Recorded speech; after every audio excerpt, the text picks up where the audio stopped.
And as we've been talking about Mayor Walsh for a good chunk of this morning, Jared, let's kick it off with City Hall.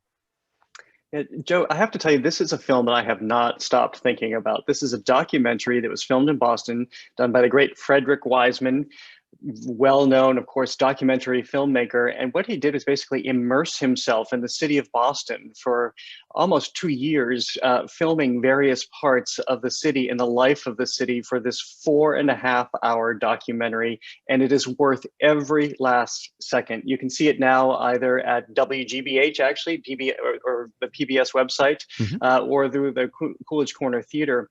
But this is a film that starts at the call center, the nerve center in City Hall. And you just immediately get a sense that you're going to understand life in this city, how the city operates, who the figures are, who the people are who live here. And Joe, as a journalist, you probably understand this too. I feel like my greatest understanding of people and society and the city has come from the years I spent covering news and being in people's homes and observing and just having an understand about how people live, who they are and how they are. And this is a film that does exactly that. Mm. And so it takes you through the machinations of city, through government.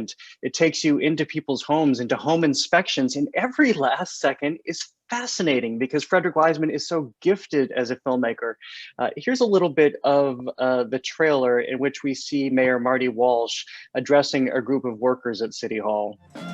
How do you take your expertise and take it out to the community and give people opportunities?